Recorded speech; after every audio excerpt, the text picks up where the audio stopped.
أعوذ بالله من الشيطان الرجيم تلك أمة قد خلت لها ما كسبت ولكم ما كسبتم ولا تسألون عما كانوا يعملون. السلام عليكم ورحمة الله وبركاته. بسم الله الرحمن الرحيم. الحمد لله رب العالمين. اللهم صل على محمد وعلى آل محمد كما صليت على إبراهيم وعلى آل إبراهيم إنك حميد مجيد. اللهم بارك على محمد وعلى آل محمد كما باركت على إبراهيم وعلى آل إبراهيم إنك حميد مجيد. ബഹുമാന്യരായ അൽ മുബീൻ തഫ്സീർ പഠന സംരംഭത്തിലെ പഠിതാക്കളായ സഹോദരി സഹോദരങ്ങളെ, റഹ്മാനായ റബ്ബ് സുബ്ഹാനഹു വ തആലയുടെ നിയമ നിർദ്ദേശങ്ങൾ കഴിവിൻ്റെ പരമാവധി ജീവിതത്തിൽ പാലിക്കാൻ ശ്രമിച്ചുകൊണ്ട് തഖ്വയോടെ ജീവിക്കണേ എന്നു പ്രത്യേകമായി ഓർമ്മപ്പെടുത്തുകയാണ്. അല്ലാഹു സുബ്ഹാനഹു വ തആല നമുക്കെല്ലാം തൗഫീഖ് പ്രദാനം ചെയ്യുമാറാവട്ടെ. വിശുദ്ധ ഖുർആൻ 2-ാം അധ്യായം സൂറത്തുൽ ബഖറയിലെ 141-ാമത്തെ വചനമാണ് നമുക്കിന്ന് പഠിക്കുവാനുള്ളത്. ബിസ്മില്ലാഹിർ റഹ്മാനിർ റഹീം. തിൽക ഉമ്മത്തുൻ ഖദ് ഖലത് ലഹാ മാ കസബത് വലകും മാ കസബ്തും വലാ തുസ്അലൂന അമ്മാ കാനൂ യഅമലൂൻ. ഇതേ ആയത്ത് തൊട്ടുമേലെ 134-ാമത്തെ ആയത്തായും വന്നിട്ടുണ്ട്. അവിടെ നാം വിശദമായി ഈ ആയത്ത് വിശദീകരിച്ചതുമാണ്. അതുകൊണ്ട് തന്നെ ഇബ്നു തൈമിയ്യ റഹിമഹുള്ളയും അദ്ദേഹത്തിൻ്റെ തഫ്സീറിൽ ഏറ്റവും പ്രധാനപ്പെട്ട ചില വിശദാംശങ്ങൾ മാത്രമാണ് ഈ ആയത്തിൻ്റെ തഫ്സീറിൽ നൽകിയിരിക്കുന്നത്. ആയത്തിൻ്റെ ആശയം തിൽക ഉമ്മത്തുൻ ഖദ് ഖലത്, അത് കഴിഞ്ഞുപോയ ഒരു സമുദായമാകുന്നു. ലഹാ മാ കസബത് വലകും മാ കസബ്തും, അവർ സമ്പാദിച്ചത് അവർക്കുണ്ട്, നിങ്ങൾ സമ്പാദിച്ചത് നിങ്ങൾക്കുമുണ്ട്. വലാ തുസ്അലൂന അമ്മാ കാനൂ യഅമലൂൻ, അവർ ചെയ്തതിനെക്കുറിച്ച് നിങ്ങളോട് ചോദ്യമുണ്ടാവുകയില്ല എന്നാണ് ഈ ആയത്തിൻ്റെ ആശയം. അഥവാ യഹൂദി നസ്വാറാക്കളൊക്കെ ഞങ്ങൾ ഇബ്രാഹിം നബിയുടെ ആളുകളാണ്, ഇസ്മായിൽ നബിയുടെ ആളുകളാണ്, ഇസ്ഹാഖ് നബിയുടെ ആളുകളാണ്, യാക്കൂബ് നബിയുടെ ആളുകളാണ് എന്നൊക്കെ അവകാശവാദം ഉന്നയിക്കുന്നു.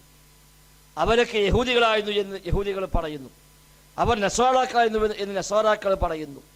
എന്നാൽ അങ്ങനത്തെ ഒരു അവകാശവാദവും കാര്യങ്ങളൊക്കെ അതിൻ്റെയൊക്കെ വ്യർത്ഥത വിശദമായി പറഞ്ഞ ശേഷം അല്ലാഹു തആല പറയുന്നു, അത് കഴിഞ്ഞുപോയ ഒരു തലമുറ, കഴിഞ്ഞുപോയ സമൂഹം, അവർ ചെയ്തത് അവർക്കുണ്ട്, നിങ്ങൾ ചെയ്തത് നിങ്ങൾക്കുമുണ്ട്. അതുകൊണ്ട് അവരിലേക്ക് വന്ന് ചേർത്ത് ഞങ്ങൾ അവരാളാണ് എന്ന് പറഞ്ഞതുകൊണ്ട് മാത്രം നിങ്ങൾക്ക് പ്രയോജനമൊന്നുമില്ല. അവർ ചെയ്ത അമലിൻ്റെ പ്രതിഫലം നിങ്ങൾക്ക് ലഭിക്കുകയില്ല, നിങ്ങൾ ചെയ്ത അമലിൻ്റെ പ്രതിഫലം അവർക്കുമില്ല. നിങ്ങൾ ചെയ്താൽ നിങ്ങൾക്ക് കിട്ടും, അവർ ചെയ്താൽ അവർക്കും ലഭിക്കും. അതല്ലാതെ ഇന്നാളുടെ അവകാശികളാണ്, ഇന്നാളുടെ അനുയായികളാണ്, ഇന്നാളുടെ ബാക്കിയുള്ളവരാണ് എന്നൊക്കെ പറഞ്ഞതുകൊണ്ട് മാത്രം പ്രത്യേകിച്ച് ഒരാൾക്ക് രക്ഷപ്പെടാൻ കഴിയില്ല എന്ന ഒരു ആശയമാണ് അല്ലാഹു തആല ഈ ആയത്തിലൂടെ പഠിപ്പിക്കുന്നത്. തിൽക ഉമ്മത്തുൻ ഖദ് ഖലത്, ഖല എന്ന് പറഞ്ഞാൽ ഐ ഖദ് മലത്. ഇബ്നു തൈമിയ്യ റഹിമഹുല്ലാഹ് തഫ്സീർ അതാണ്. ഖദ് മലത്, ഖല മഅനാഹു മള, കഴിഞ്ഞുപോയി എന്നർത്ഥം. മള മാളി, കഴിഞ്ഞുപോയി, അതാണ് ഖദ് ഖലത്, ഖദ് മലത്. ലഹാ മാ കസബത് വലകും മാ കസബ്തും ഐ ലഹും അഅ്മാലുഹും വലകും അഅ്മാലുക്കും, അവർക്ക് അവരുടെ അമലുണ്ട്, നിങ്ങൾക്ക് നിങ്ങളുടെ അമലുമുണ്ട്.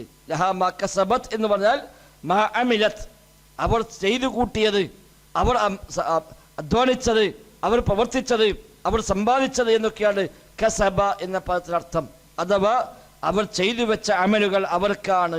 വലക്കും അഅ്മാലുക്കും, നിങ്ങൾ ചെയ്ത അമലുകൾ നിങ്ങൾക്കുമാകുന്നു. വലാ തുസ്അലൂന അമ്മാ കാനൂ യഅമലൂൻ, അവർ ചെയ്തതിനെക്കുറിച്ച് നിങ്ങളോട് ചോദ്യമുണ്ടാവുകയില്ല. പല ആളുകളും പറയും, എൻ്റെ വാപ്പ അങ്ങനെയല്ലായിരുന്നോ, വല്യപ്പ അങ്ങനെയല്ലായിരുന്നോ, കഴിഞ്ഞു പോയ കാരണന്മാരൊക്കെ അങ്ങനെയല്ലായിരുന്നുവോ എന്ന് ചോദിക്കലുണ്ട്. അവർക്ക് ചെയ്തതിൻ്റെ പ്രതിഫലം അവർക്ക് ലഭിക്കും. അവർ ചെയ്തതിനെപ്പറ്റി നമ്മോട് ചോദ്യമുണ്ടോ? ഇല്ല. ബാപ്പാക്ക് പഴിച്ചെങ്കിൽ, വല്യപ്പാക്ക് പഴിച്ചെങ്കിൽ, കഴിഞ്ഞ തലമുറകൾക്ക് പഴിച്ചുവെങ്കിൽ നമ്മളും പഴിക്കണമെന്നാണോ? ഒരിക്കലുമല്ല. അവർക്ക് അബദ്ധം പറ്റിയെങ്കിൽ അതിൻ്റെ നഷ്ടം അവർക്കാണ്. അവർ നല്ലത് ചെയ്തുവെങ്കിൽ അതിന് ഗുണവും അവർക്കാണ്. അവിടെ അവർ ചെയ്തു നോക്കിയിട്ട് നമ്മളും ഇനി അതേ അബദ്ധങ്ങളെ, അതേ തെറ്റുകളെ ആവർത്തിക്കണമെന്നുണ്ടോ? ഒരിക്കലുമില്ല. അത് പറയാവതല്ല എന്നർത്ഥം. അതാണ് ലഹാ മാ കസബത് വലക്കും മാ കസബത്തും വലാ തുസ്അലൂന അമ്മാ കാനൂ യഅമലൂൻ. ഇബ്നു ഉസൈമീൻ റഹിമഹുല്ലാ പറയുന്നു, വലൈസ യുഗ്നി അൻകും ഇന്തിസാബുക്കും ഇലൈഹിം. അവരിലേക്ക് ചേർത്തിപ്പറഞ്ഞത് കൊണ്ട് മാത്രം നിങ്ങൾക്കൊരു പ്രയോജനവുമില്ല. മിൻ ഗൈരി മുതാബഅത്തിൻ മിൻകും ലഹും.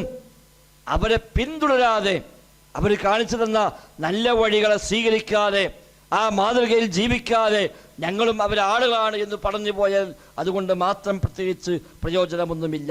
വലാ തഗ്തറു, നിങ്ങൾ വഞ്ചിതരാവരുത്. ബി മുജറദിൻ നിസ്ബത്തി ഇലൈഹിം, കേവലമായി അവരിലേക്ക് ചേർക്കൽ കൊണ്ട് മാത്രം നിങ്ങൾ വഞ്ചിതരാവരുത്. ഇബ്രാഹിം നബിയുടെ ആളാണ്, ഇസ്മായിൽ നബിയുടെ ആളാണ്, അല്ലെങ്കിൽ ഇന്ന ഇന്ന ആളുകളുടെ ആളുകളാണ് എന്ന് കേവലം അവരിലേക്ക് ചേർത്തിപ്പറയുകയും അവരൊക്കെ പഠിപ്പിച്ച് നല്ല മാർഗത്തെ ജീവിതത്തിൽ സ്വീകരിക്കാതിരിക്കുകയും ചെയ്യുന്നുവെങ്കിൽ ആ കേവലമായ നിസ്മ കൊണ്ട് മാത്രം യാതൊരു കാര്യവുമില്ല. ഹത്താ തകൂനു മിസ്ലഹും മുൻഖാദീന ലിഅവാമിരില്ലാഹി വത്തിബാഇ റസൂലിഹി. അവരൊക്കെ ചെയ്തതുപോലെ തന്നെ അള്ളാഹുവിൻ്റെ കൽപ്പനകളെ അതിന് വഴിപ്പെടുകയും ആ പ്രവാചകന്മാരെ പിൻപറ്റുകയും ചെയ്തെങ്കിലല്ലാതെ നിങ്ങൾക്ക് പ്രയോജനമൊന്നുമില്ല. അവരൊക്കെ എങ്ങനെയാണ് നല്ലവരായി മാറിയത്? അള്ളാഹിൻ്റെ വഹയ് അവർ ജീവിതത്തിൽ പാലിച്ചു, റബ്ബിൻ്റെ കൽപ്പന ശിരസാവഹിച്ചു, റബ്ബിൻ്റെ വിലക്കുകളെ അവർ ആ നിലക്ക് പാലിക്കാൻ തയ്യാറായി. അതുകൊണ്ട് അതേ വഴി നിങ്ങളും സ്വീകരിച്ചെങ്കിൽ മാത്രമേ അവരുടെ ആളാണെന്ന് പറഞ്ഞുകൊണ്ട് കാര്യമുള്ളൂ. അതല്ലാതെ അവരുടെ കൽപ്പനകളെ പാലിക്കാതിരിക്കുകയും അവരുടെ ആളാണെന്ന് അവകാശപ്പെടുകയും ചെയ്താൽ അതുകൊണ്ട് പ്രത്യേകിച്ച് കാര്യമൊന്നുമില്ല. അല്ലദീന ബുഇസു മുബശ്ശിരീന വമുൻദിരീന, സന്തോഷ വാർത്ത അറിയിക്കുന്നവരായും താക്കീതുകാരായും നിയോഗിക്കപ്പെട്ട റസൂലുമാരുടെ മാർഗം പിൻപറ്റുകയാണ് വേണ്ടത്. ഫഇന്നഹു മൻ കഫറ ബിനബിയ്യിൻ വാഹിദിൻ ഫഖദ് കഫറ ബിസാഇർ റുസുലി. തീർച്ചയായും ഒരു നബിയെ ഒരാൾ കളവാക്കിയാൽ എല്ലാ നബിമാരെയും അവൻ കളവാക്കിയവനാകുന്നു. ഒറ്റ നബിയെ തള്ളിക്കളഞ്ഞാൽ തന്നെ എല്ലാ നബിമാരെയും തള്ളിയതുപോലെയാണ്.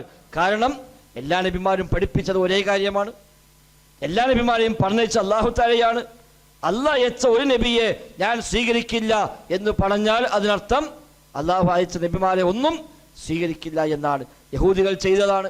യഹൂദികൾ ഈസാ നബി അംഗീകരിച്ചില്ല, ക്രിസ്ത്യാനികൾ മൂസാ നബി അംഗീകരിച്ചില്ല. അതുകൊണ്ട് തന്നെ അവർ അങ്ങോട്ടും ഇങ്ങോട്ടും തള്ളിക്കളയുമ്പോൾ അതോടുകൂടി എല്ലാ പ്രവാചകന്മാരെയും തള്ളിയതുപോലെയായി. രണ്ട് വിഭാഗവും മുഹമ്മദ് നബി അംഗീകരിച്ചില്ല. യഹൂദികളും നസ്വാറാക്കളും മുഹമ്മദ് നബി അംഗീകരിച്ചില്ല. അപ്പം രണ്ടു കൂട്ടരും എല്ലാ അമ്പിയാക്കന്മാരെയും തള്ളിയതുപോലെയാണ്. അതാണ് ഒരു നബിയെ തള്ളിയാൽ എല്ലാ നബിമാരെയും തള്ളിയതുപോലെ. വലാ സിയമ്മ മൻ കഫറ ബി സയ്യിദുൽ അംബിയ. സയ്യിദുൽ അംബിയ, പ്രവാചകന്മാരുടെ നേതാവായ ഹബീബായ മുഹമ്മദ് മുസ്തഫ സ്വല്ലല്ലാഹു അലൈഹി വസല്ലം തങ്ങളെ തള്ളിയാൽ പ്രത്യേകിച്ചും അവൻ എല്ലാവരെയും തള്ളിയതുപോലെയാണ്. കാരണം അദ്ദേഹം റസൂൽ റബ്ബിൽ ആലമീൻ ഇലാ ജമീഇൽ ഇൻസി വൽ ജിന്നി മിൻ സാഇൽ മുകല്ലഫീൻ സ്വല്ലല്ലാഹു വസല്ലമു അലൈഹി വഅലാ സായിരി അംബിയാഇല്ലാഹി അജ്മഈൻ. എല്ലാ മനുഷ്യരിലേക്കും എല്ലാ ജിന്നുകളിലേക്കും ലോകാവസാനം വരേക്കും എല്ലാവരിലേക്കും നിയോഗിക്കപ്പെട്ടവരാണല്ലോ മുഹമ്മദ് നബി സ്വല്ലല്ലാഹു അലൈഹി വസല്ലം. ആ നബിയെ ഒരാൾ സ്വീകരിക്കാതിരുന്നാൽ പിന്നെ അയാൾ ഇബ്രാഹിം നബിയുടെ ആളാണെന്ന് പറഞ്ഞാൽ എന്തു കാര്യമുണ്ട്? അവർ അവകാശവാദം ഉന്നയിക്കുന്നു, ഞങ്ങൾ ഇബ്രാഹിം നബിയുടെ ആളുകളാണ്, ഇസ്മായിൽ നബിയുടെ ആളുകളാണ് എന്നവർ പറയുന്നു. എന്നാൽ മുഹമ്മദ് നബിയെ അംഗീകരിക്കാൻ തയ്യാറാകുന്നുമില്ല. മുഹമ്മദ് നബി അംഗീകരിക്കുന്നില്ല എങ്കിൽ അവൻ ഇബ്രാഹിം നബിയും അംഗീകരിക്കുന്നില്ല, ഇസ്മായിൽ നബിയും അംഗീകരിക്കുന്നില്ല. ഒരു കേവലമായ അവകാശവാദം കൊണ്ട് മാത്രം ഒരാൾക്ക് രക്ഷപ്പെടാൻ കഴിയില്ല. അവർ കാണിച്ച മാർഗം, അവരുടെ വഴി, ആ വഴിയെ പിൻപറ്റിയെങ്കിലല്ലാതെ അതുകൊണ്ട് പ്രത്യേകിച്ച് പ്രയോജനമൊന്നുമില്ല എന്ന് അല്ലാഹു തആല പ്രത്യേകമായി ഓർമ്മപ്പെടുത്തുകയാണ്. നേരത്തെ സൂചിപ്പിച്ച പോലെ 134 ആയത്തിലും ഇതേ ആശയമാണ് അല്ലാഹു തആല പഠിപ്പിച്ചത്. അവിടെയും ഷെയ്ഖ് ഓർമ്മപ്പെടുത്തിയിരുന്നു, ഇന്ന സലഫൽ മാളീന മിൻ ആബായിക്കും മിൻ അംബിയാഇ വസ്സാലിഹീന ലാ യൻഫഉക്കും ഇന്തിസാബുക്കും ഇലൈഹിം ഇദാ ലം തഫ്അലു ഖൈറ യഊദു നഫ്ഉഹു അലൈക്കും.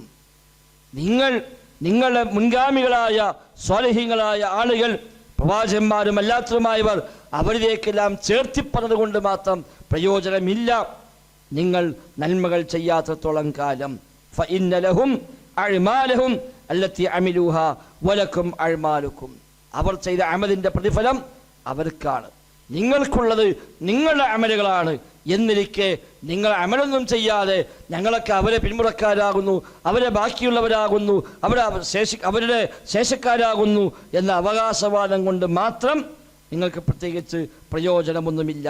നബി നിങ്ങൾ പറഞ്ഞ ഹദീസും ഇബ്നു തൈമിയ്യ റഹിമഹുല്ലാഹ് അവിടെ പ്രത്യേകമായി ഓർമ്മപ്പെടുത്തി, മൻ അബ്തഅ ബിഹി അമലുഹു ലം യുസ്രി ബിഹി നസബുഹു. ഒരാൾ അമല് കൊണ്ട് പിറകിലാണെങ്കിൽ കുടുംബം കൊണ്ട് മുന്നേറാൻ കഴിയുകയില്ല. അമല് കൊണ്ട് പിറകിലാണ് എങ്കിൽ ഇന്ന കുടുംബത്തിൽ പിറന്ന ആളാണ്, നബി കുടുംബത്തിൽപ്പെട്ട ആളാണ്, നബിയുടെ പേരക്കുട്ടിയാണ്, ഇന്ന മഹാന്റെ പേരക്കുട്ടിയാണ് എന്നൊക്കെ പറഞ്ഞാൽ അമല് കൊണ്ടൊരാൾ പിറകിലാണെങ്കിൽ കുടുംബം കൊണ്ടൊരാൾക്ക് മുന്നേറാൻ കഴിയുകയില്ല. മൻ അബ്തഅ ബിഹി അമലുഹു ലം യുസ്രി ബിഹി നസബുഹു എന്ന ഹദീസ് കൂടി ഇബ്നു തൈമിയ്യ റഹിമഹുല്ലാഹ് ആ ആയത്തിന്റെ തഫ്സീറിൽ സൂറത്തുൽ ബഖറ 134 ആയത്ത് വിശദീകരിക്കുന്നതിന് പ്രത്യേകമായി എടുത്തു കൊടുത്തിട്ടുണ്ട്. ഏതായിരുന്നാലും നമുക്കെല്ലാം വലിയ പാഠങ്ങൾ ഈ ആയത്തിലുണ്ട്. ഏതെങ്കിലും ഒരാളുടെ പിന്നാലെ കൂടി അയാളുടെ ആളാണെന്ന് പറഞ്ഞു അതുകൊണ്ട് മാത്രം ഒരാൾക്ക് പരലോകത്ത് രക്ഷപ്പെടാൻ കഴിയില്ല.